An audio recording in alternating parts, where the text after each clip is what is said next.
Alright, Dillon here. And Andy.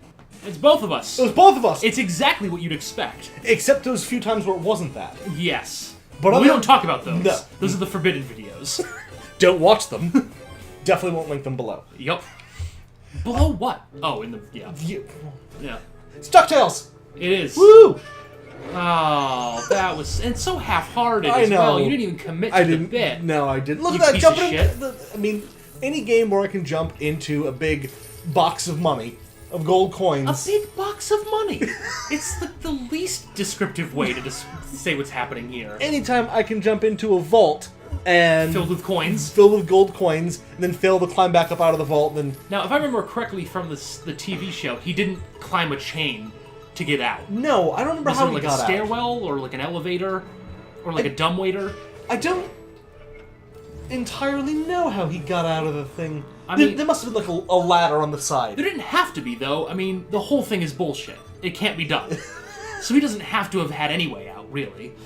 I wonder, could you do it with marbles? What? Dive into it.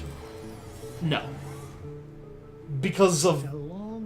Because the sheer amount that you would have to have, it would essentially become like a solid object. Okay, what about like a ball pit? Like a ball pit that deep? Could you dive into a ball pit that deep?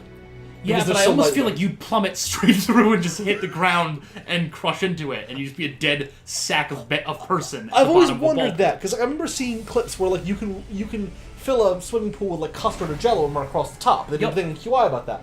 But I wondered, like, if you just jumped in, straight down, like, wouldn't you wouldn't be able to swim in there. You'd suffocate. You'd just suffocate and die in Jello, which is probably, like, one of the most shameful ways to die. Well, shameful's not the best way to describe it. I mean, unique almost comes before shameful there. Yeah. It's not like a lot of people die that way, and therefore it's shameful. I would almost love to hear my parents getting that call. Just, hello, Mr. and Mrs. Andy's mom, your son... Mr. and Mrs. Andy's mom? You two moms, and one's a mister. Well, normally you do, it'd be like Mr. and Mrs. and, your first last name, whatever, right? But, like... You can't do that with Andy's mom, though. No, you can't. But I was trying to flip it around. See, because, like, doing Mr. and Mrs. Andy's dad is like, oh, that's just so obvious and, like, I don't know, patriarchy or something? I don't know, put the women... You clearly thought it through. Put the women first, I guess. Women and children first when talking. Exactly. Andy, the child, mom, the woman. That makes perfect sense if you're a lunatic. What is happening here? Like, you're on the moon, sure. Yeah. Okay. Granted. Where are all these square-cut bricks coming from? Moon miners. Not even bricks. They're like square-cut cobblestone. Masons. Like, how do you do that, though? Moon Masons. Moon Masons Union, MMU. I don't believe it for a second. And if you pop them open, there's ice cream in them. Sometimes. It's outrageous. Sometimes it's also huge gemstones. Oh, or hearts or cakes. Gemstones I'd at least be willing to accept. These aliens look pretty pissed off. They are pissed off. They're pissed off because... You're invading them? Because I'm invading them. Because you're a Scrooge? Because I'm a Scrooge. Because I can... Or do they just hate Scotsmen? It might be that. They're the Scots Guard. I don't know what that means. I appreciate you admitting that, though. No, they're... I don't really know where the aliens come into it. I know that you go to the moon because you're looking for, like, treasures and shit, right? That's the...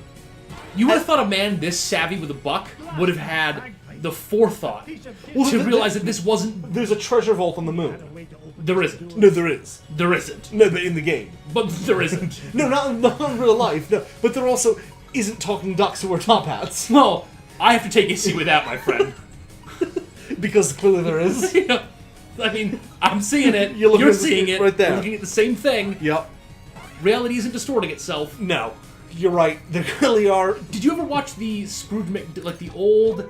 I want to say it was a cartoon, a holiday cartoon where Scrooge was actually... Oh, Ebenezer Scrooge. Ebenezer Scrooge, yes. Yeah. Oh, yeah, that's the, like, the... Is it the origination? The Mickey's Christmas Carol or something like that. Yeah. Is that where he comes from, or did he predate that? I don't... Because I know that you had Donald Duck. Yep. And you had Huey, Dewey, and Louie as his nephews. Those were all part of, like, the old Disney Donald Duck cartoons. I don't think that was in that episode, though. No, but I'm talking about like the old, like with the old Mickey Mouse cartoons. Right. But I think you had Donald Duck as a character. You had his nephews as a character. You had Daisy, who I think was his girlfriend. His version of Minnie. Yep. I don't know if and where Scrooge McDuck came into it, though. Yeah. My introduction to him was through DuckTales and through that Disney movie. That Disney movie was probably the first thing I saw with him in it, because that was probably the 80s or 90s. Yeah. And then DuckTales was definitely 90s, right? Yep, definitely. And I remember seeing that Disney movie. I'm having real trouble here. Yeah. I remember seeing that Disney movie. I remember watching a couple, because it was also like Mickey and the Beanstalk, I think, came around at the same time. Mm-hmm. You remember that one, right? Yeah, Mickey and the Beanstalk is one of my favorites. Yeah, it's a great one. Yeah, that's part of the Fun and Fancy Free compilation that has like, oh, who did that have? It's weird because it's like it's live action with puppets, and it was some like great puppeteer back then or something like that. I can't remember his name.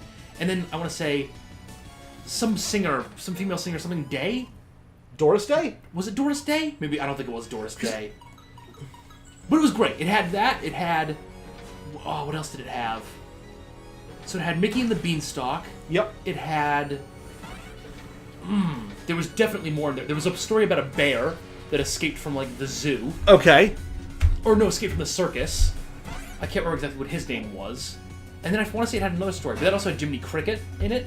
I think he was the narrator initially. Okay. And then it had this guy doing puppets. What was his name? Can you look this up? Yeah, I'm looking it up right now. See, now, I'm completely off, because I honestly thought I was putting Fun and Fancy Free at the same time as, like, Mickey's Christmas Carol, but those are clearly completely different times. Well, I don't know. I don't know when they came out. I want to say Fun and Fancy Free came out in the 70s. Fun and Fancy Free was 1947. Okay, so like the 70s of the 40s. Like the 70s, the 40s. Little Bear Bongo. Little Bear Bongo, yep. Yep. And then Mickey and the Beanstalk, and that was it. Beanstalk. Okay. Yeah, those are the two. That was one of my favorite movies as a kid. Who am I kidding? It's my favorite movie now. Because there was this one, I think, there was another one that was like this. But who's in it? So who we got? The people in it, so it was... Dinah Shore. Dinah Shore, was right. the woman who narrated and then Homer Brightman and... it doesn't matter. It doesn't matter. Yeah, it doesn't matter. The point is, it was pretty amazing. Yes. Yeah, oh god, that was good. So let's figure out that Mickey's Christmas Carol. Yeah. That, I gotta imagine, wasn't earlier than the 60s. It's 83. 83. Okay. Alright. That's good. That's good. Okay, and that was just the Christmas Carol. Yeah. Oh my god, that was followed by Prince and the Pauper. I haven't seen that in so long. Now that I haven't seen in a while. That was a good one, too. Yeah. It had Mickey's villain or whatever as some guy who smoked a cigar. They loved making people smoke cigars. Yeah. To be evil. Yep. Or to turn into donkeys. Man... The tunes were great back then. I mean, don't get me wrong, I like Frozen, but it's got that type of musical quality to it that doesn't super appeal to me. Well, the story was great, characters, animation, all of it, absolutely stunningly, amazingly great, sure. But it was the music wasn't... And the music is catchy. There's no arguments. This is catchy music, singing about, do you want to make a snowman or some bullshit like this? And it's good, but it's got that musical quality that like Pocahontas had, which again, fine, but not really up my alley. I want more of a Robin Hood. It was the music was music that felt like it was written as just songs that could be on the radio and then adapted to Disney, rather than felt like musical numbers. And I say this with all due respect, I think it was very much written for women. So it's got that kind of more female, I don't want to say cadence, that sounds weird, but I feel like it's written with the intent of appealing more towards a woman or a young girl in this case. I think you're right. I think it felt like it was written to become a teenage pop song. Right. Not like where, the what's the whistling song from Robin Hood? Is it just called the whistling song? It might just be called the whistling song. But where that one, that one is not. It's got sort of mass appeal, doesn't it? Well, and it also it's just written. It's not written for radio play. Right. Whereas the what is it called? The snow? No, not the snow one. The Let It Go song. Yep. Has a very radio play. You know, of the songs from it that I really liked was the one the Snowman sang about snowmen in summer. Yep. Because that felt more like an old Disney song. It was jokey. It was self-referential. If it that's had even kind a thing. of like a musical quality, like coming from a musical rather than coming from a CD that was adapted to music. Show tunes. Right. Yeah, basically a Broadway musical. Did you ever watch Three Caballeros? I didn't. That was the three birds, right? Yeah, I didn't watch that. That one's really... I recommend that one quite highly. If you get a chance to watch that. This game makes me kind of want to go back and watch any of these and see if they're still good. I loved the tunes for these were amazing. I almost feel like does the show tune? Show tunes is the wrong word there, but does the theme song for for kids television shows these days, are they as good as the ones back then? Well, am I looking at it through rose-colored glasses? I think the difference that you have, and this is just from like having younger cousins that watch kids' cartoons, babysitting them at the time. The songs aren't about the show.